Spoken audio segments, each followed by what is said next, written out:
What's up, guys? So as you can see, we're working on the VR4 again. I've ran into a little problem. It started idling super rough. I've already started some stuff, so I'll show you what I've done so far. But the idle problem was because it was not getting enough fuel. So originally I thought maybe I had a clogged fuel line, maybe I had, a clogged injector or something like that. Well, apparently a common problem is that the cables that run to the fuel pump, that little red cable there, they are not thick enough. And so at idle, when the computer or the battery, is saying, hey, give the fuel pump 8 volts or whatever, there's not enough thickness of the wire to actually send 8 volts. So actually the fuel pump was only getting about 5.5 volts. And so that's why at idle, it would run super rough, misfire, all that. So this is a common problem for all 3000 GTs and Stealths, but it's more noticeable on the turbo models because of the fact that, once you get under boost, a switch flips and you get a full 12.5 volts no matter what because of being under boost. Kind of like a boost reference for Coyote guys. So knowing that, I've had to buy a kit. 3SX has them. A bunch of the 3000 GT parts houses have them. But it's a kit that you have to run a bigger power wire from the battery all the way to the fuel pump in the back. As y'all saw, there's a new little connector relay thing, this thing. And so you got your ground, there's your power wire, and then these two wires connect to the connector that's actually on the fuel pump there. So you'll cut those wires there, wire these in. All the instructions, 3SX has instructions that come with their kits. I'm sure everybody else has instructions that come with their kits.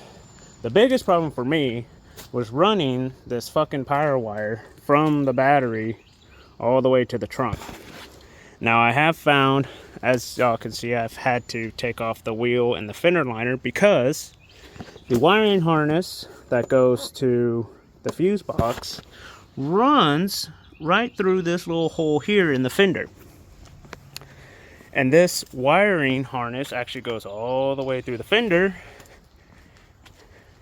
and pops out here. So all these wires are the same wires that go to the fuse box. So I'm going to try to run that power wire all the way to here, and I'm going to see if these wires actually continue. They should continue all the way to the back to the trunk where the fuel pump is. Back here. If they don't, then I'll, pop them out. I'll just pop out the power wire there, run it underneath the carpet into the back. But that's what I'm doing right now. Let me continue chugging along, kind of show y'all what it looks like after I'm done doing all this. Alrighty, so went in through the top, comes out right about here. As y'all can see, I've just kind of stuck it up next to this other wire, and then I've put it in through this boot here. Whoa, what is this? Oh, there we go. That boot there. Now, what I realized when we come to the interior over here, that it doesn't actually go with all those other wires, because you have to take off. This is actually plastic. This isn't fender material. This is plastic. So when I stuck it through here, the wire actually just came out underneath the glove box. It didn't actually feed into this little plastic thing, which is fine. So I'm gonna just run the wire kind of like that, and I'm gonna just do what I was gonna do. Put it into the carpet, run it underneath the carpet, I'll see if I can get it underneath the seat, kind of fish it underneath the seat. If not, then I'll have to take off this panel and feed it up into the trunk back here. I wonder if I can feed it through the panel, because I would like it for it to come out kind of underneath here-ish. That way I can just run it straight in and then put the cover back on it, because there's a cover that goes here. So if I could just feed it in, dip it in there, wire everything, put the cover on it, be Gucci. So I'm gonna see if I can't run it underneath the seat through this little plastic thing. But yeah, so that was an interesting development on the interior part, but it's cool. I'll just keep chugging along. Alright, that was a gigantic pain in the fucking ass, but I was able to do it without taking off the entire thing. So that's nice. I don't know how this fucking goes back on, but what I did was I fed it through there. This little piece just pops off. Hopefully it goes back. And then I actually just shoved it along this seam up here next to the speaker and the seatbelt. I just shoved it in there. Come around to this side, shoved it in here all the way, took this piece off so that way I could pull this piece back, shoved it in down through here. This piece actually just pops up. There's no screws holding it in. So I shoved it down there. As you can see, it comes out through the bottom. So I may wire it now. Alright, and that's what it looks like all installed. I put the ground wire, along with that. I don't know if y'all can see, there is a bolt. There's actually a mounting bracket here, a kind of a support bracket. There's 2 bolts that go on the bottom. I just took one of them out, mounted the relay and the grounding wire to that. Hopefully that stays grounded. If not, as you can tell, the car's running, so that means I fucking wired it right. I didn't singe this down all the way. This is actually the plate that covers the fuel pump, because I haven't notched it yet for the wires to the feed. But so like this screw's kind of just in there, but it's not tight.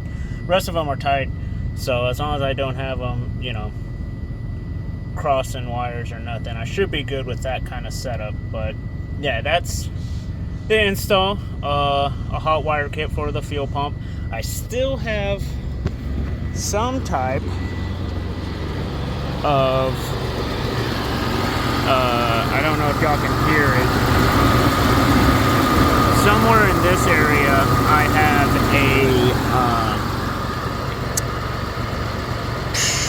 a fucking leak, air leak, vacuum leak. There we go. I have a vacuum leak. I don't know if it's this hose that connects the intake to the valve cover. I don't know if it's one of these mini fucking vacuum lines that run all over the engine, if one of those are leaking. But when the idle is still kind of high. I think it's at about 800 now. Let's see what it's at. I was having the idle at like 1200 just for it to run. Yeah, it's at about 800 right now. If I go back to where, if I put the idle back to where when I got the car, which was around 650, 700, you can definitely hear a vacuum leak. So, not sure which hose is vacuum leaking, but I'm not going to worry about it. The car runs and dries now. Well, I don't know if it dries now, obviously. But it runs now and it idles smoothly. So hopefully the fuel pump is now getting a full 12 volts, and that won't be a problem in the future, especially once I put a new fuel pump in it and change everything over to E85. But yeah, so that's the Hotwire kit. That's how you install it. As y'all can see, there's the fuse. Have it connected to the positive. I actually have the positive cable clamping down on the little circle thing that the kit comes with. Ran it all the way down into there. I've already put the shielding back up, but the wiring harness runs the entire length of the fender. I've just tucked it into the wiring harness, went in through the door like y'all saw, came in down here, ran it all the way through this panel. This panel's still loose. I don't know how to get it tightened back up again, but through that panel, out the bottom, and then wired in back here. So that's it. It's pretty easy install. When you're actually doing the cutting, so the wire you're cutting on the fuel pump is the black wire with a blue line. That's the only wire you cut. And then one of the wires, I think the blue one goes to the pump side, the white one goes to the car side. Maybe it's vice versa. The instructions, where are the instructions?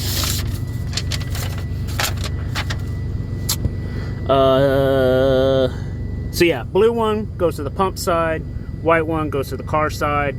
I did the cut on the pump side, so like the wires that are going in the pump, that's where I cut the black with blue stripe wire, wired it up, because the car side of the plug is like here-ish, and that seemed to be like a bitch and a half to actually get to. So I did all the cutting on the fuel pump side, wired it up on the fuel pump side, and then just put that plug back into the car side. So everything should go smoothly from now on. That's about it. Lamau, I forgot a step. So this thing is supposed to go right where I fucking put that thing. It goes like right here. So I'm gonna try to, you know, adjust that, you know, off to the side. That way I can put that plastic piece back over here. But yeah, of course I didn't even think about that. But yeah, I think I can, yeah, I can just loosen that bolt, move it off to the side, pull some wire out. That way I can adjust it. That way it's kind of underneath this hump. Move it, and then we should be good. But yeah, that's the only other thing. I guess I didn't even fucking think about checking to see if the plastic fit. And of course it doesn't. So gotta fix that. But other than that, all the wiring is still the same. So just wanted to add this on at the end. Oh, got a little update. There's something missing from the garage. The guy that bought the bike came by today as I was doing this. So Honda's gone. Now I can focus completely on the VR4 and the Mustang. Ran into a snag with the Mustang, but we'll get it done. So yeah, thank y'all for watching. Amazing day. It was really cold this morning, but now it's about 65, 70, which is perfect. So see y'all later.